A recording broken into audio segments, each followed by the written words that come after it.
kutya Mwari. Hallelujah. This is the time when you set your fleshly desires aside. Kuti Mwari ndine tsoro dzandakabata ndikatsimbirira vamwe. Ndine vamwe vandakatsika.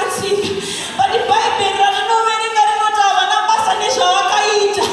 Vamwe vana Mozisi vanga vatobva kuuraya munhu. Asi Mwari vakati neropa iroro mumaoko uya ndikushambe seropa. Zvese zvaunazvo zvinocheneswa sechando. You can tell the difference between your color red netukure white. The Lord is saying the transformation is on me. I will make you white again. Ndinakunamata nemunhani hasha. Kune vasina zvavakaita. Asi kune vakararama before them. Vane tsoro dzavakaendesa kuti nini vanasikana vangu vachazokuitirai zvakati. Kureva iwe usati wazvarwa. Pavakauya wanga wakatengeswa kune vakaipa nechekare. But ndikutenda Mwari takabva muEaster munenzi ropa rake rakauya rikashamba rikativhisa chekwasaungweme chekwamukwesa chekwani kwaunobva rikaisa chajesu chinorarama. There is a fresh start for you. There is a fresh start for your life. There is a fresh start for your family. There is a fresh start for your business. There is a fresh start for your home. Important one yaona. But do you think it's normal kuti uchingobva nayo kukase with one expense after the other? It's not just like that. There is the hand of God inotobvisa izvozvo. Chakabatwa imari yako kuti musi wawahora ndopaunodanirwa kuti kunoendeswa kuchipatara. Iwe pane chiri kuteerera mari dzaunoshanda. Toda kunamata Mwari anorarama masikati anasi. Kune vanoshanda votopiwa tenda vanoribata votoshanda but hande pakuti vakubhadhare mari yawashanda havakupe. Vanoona kunge vari kukuitira favor. Iwe pane pawakatorakidzawo diligence ukazvinerera but it didn't pay off. But I have a God today this afternoon who is saying everything that he has worked for. Hallelujah. Munamato mumwe chete watichaita tese mufundisi vachizotinamatirira vachitivharira. Wasvika kumba kwako bata Joel chapter 2 from verse 18 to verse 20 kana 21 kana 24 wazvivharira hako rakunakidza. Joel anotaura kuti ndakaona zvavakakuitai. Vakakuteererai vakakufunzai kuti Mwari wenyambori kupiko ivi. They've seen your hard work vakati muri kumbofireko ivi. Mwari wacho ambori kupi. But Joel anotaura kuti Mwari pane pavakasvika panenge nhasi pavakapindura. Vese vakambokuvhunza kana vachaedzesera kukuvhunza kuti Mwari wako ambori kupi. Ndauya kuzovapindura kuti vachataramuka muzvinhu zvavakawaka kuti iwewe kutende ugorarama. Vagotaramuka mumabasa avakagadzira kuti iwewe kutende ugomashanda. Vagotaramuka pane tsoro dzavakaronga kuti iwewe wakatendeseka waMwari ugogara. Minamato haingoitwe zvenhani. Inotoumirwa zvakasimba nescripture kuti Mwari ndini wamataura kuti muri kukohomedzesa kuti maropafadza zviro kwazvo. Wobva vakuvhunza kuti uri kuzviwanepi, uri kumbovimba nei? Iwewe semuyuna wosimuka ndinotenda kuna Mwari wemasimba, Baba wemasimba ose, musiki wezviro zvese. Hazvina basa zviri kudenga kana pazviri panyika, but ndiye musiki wezviro zvese. Wadzokera kuBhaibheri wati nyika nekuzara kwayo ndezvangu. Nemi mabhosi angu muri vake, nemi vanonditambudza muri vake. Ndobva wadzoka zvakare kuBhaibheri rinongokuexplain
kuti posto ino inoshanda. Emikani. Apana posto inoshanda yese inoita chakakosha. You are releasing the word. Kuti Mwari kumba kwangu, the hearts of every man is in your hands. Baba kuda kumpa overdose drugs in Mwari. The heart of every man is in your hands.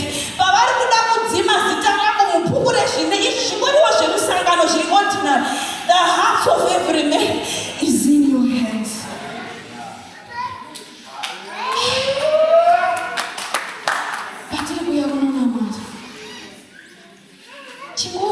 Go and fetch that thing that has been lost for a while. It has not my demonic base. It's just diligence. Ekuti Mwari ndine pandakatendeka. Tithe ndakaiunza. Harvest yacho ndikakupaya. But they are asking me, where is your God? Mwari masikati anasi. Pamuri kuannounce a great announcement yekutaura kuti I am thy God. These Israelites, they are my children. Pavari kudaro Mwari, usasaririre. Carry that thing along. Carry whatever. Carry it to the cross. Carry it to the power of the resurrection. Carry it to that same God. Carry it. Chitakure kamarriage kako kachiri kanyana nai. Kachiri kadogo. Carry it to the cross. Ikako yako yakura but ungori patreti. Carry it to the cross. Tonosia tovarira munguva. Nyika ichifunga kuti Jesu akarara. Aidzika pamudzi kuti vakabata basa rake muri papi. Vakabata contract. Where are you? Show yourself wabata proposal iri panapa. Show yourself what application yekwenda diaspora isapindurwe. Show yourself. And he's dealing with it all. Isu takarara tichito akavigwa. Chinaro Jehovah.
tichaita ichi chinhu.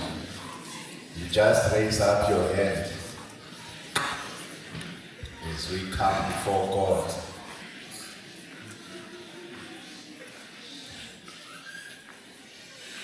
Tirikuda divine intervention. Wese ari kuti Mwari pindirai muupenyu hwako. Hausati wapedza panyaya yemunamata, panyaya dzerudairo. You are not yet done. Mwari anoda vanhu wese. We repeat. Young and old, Mwari akatendeka. Ende anokwanisa kusvikira muhousehold yese. No matter kuti muri located panzvimbo ipi. Mwari ane nyasha. Anokwanisa kusvika mu every workplace. Achigadzirisa zvisiri muorder zvichiiswa order. Mwari anogona kuti turnover yekambani iite zvakanaka. Mwari anokwanisa kumisikidza position yenyu pamaakuda kunyudzwa nekuti vanonyudza variko.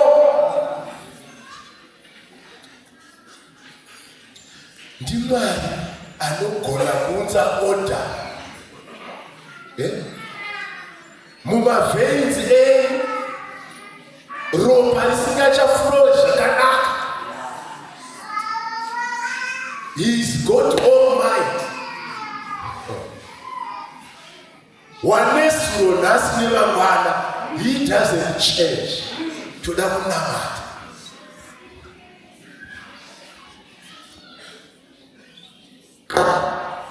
Unai varombo kwese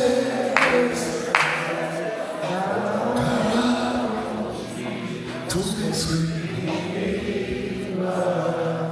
ona newa.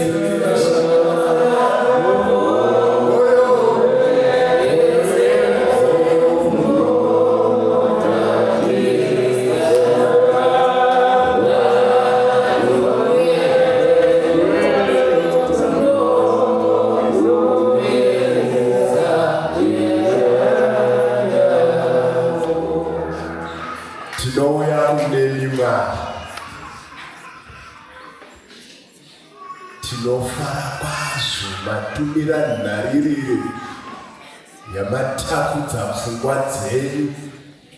Oh yes. Shuviro yenyu kuti yeuchidza kuti zvamakamboita kare munokwanisa kuzviita nhasi nemazuva achauya nekuti muri Mwari. Matitondedza otenzi wamasimba ose zvamakakwanisa kuitira vana Josefa, zvamakakwanisa kuitira vana vaIsraeri paIjipita, nanhasi munokwanisa kuzviita pane disorder. Oh yes, taona nyasha dzenyu Mwari. Taona ruoko rwenyu Jehovha. Taona kumata kwenyu samasimba.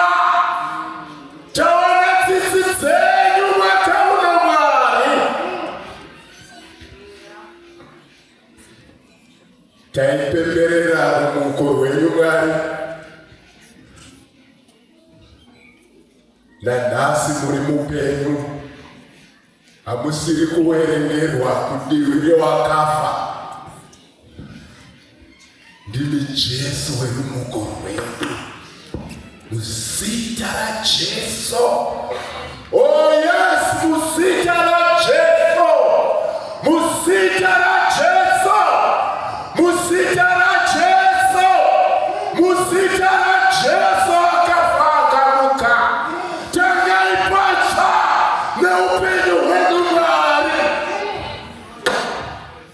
Simutisaro. Iyo mparitsi tambanizira maoko ako kusana. Newanorwara mwari ngawasungurwe. Wakasungwa wese ngawasunungurwe. Oh yes, masimanyika hana chimbo kumurie kutenda. Muzita la Yesu ngawasunungurwe. Tati ngawasunungurwe. Wakasungwa ngawasunungurwe. In the mighty name of Jesus.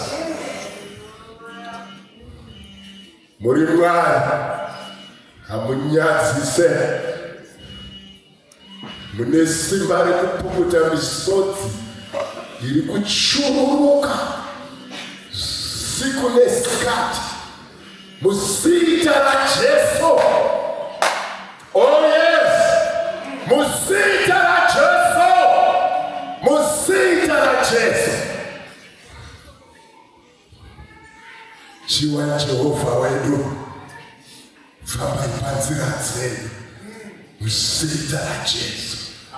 Oh yes, nekuti makatendeka tinoda kufamba neni, tinoda kugara muneni muchigara munesu nekuti muri Mwari.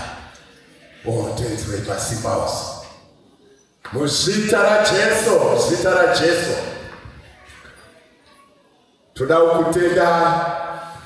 Oh yes, all the glory be to God. Mwari wetsisingo sere nikutengeseka.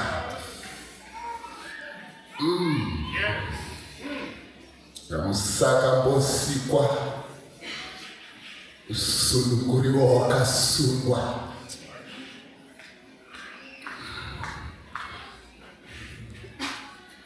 Tibatsire pamwaka uno tsitsi dzenyu dzinoringana.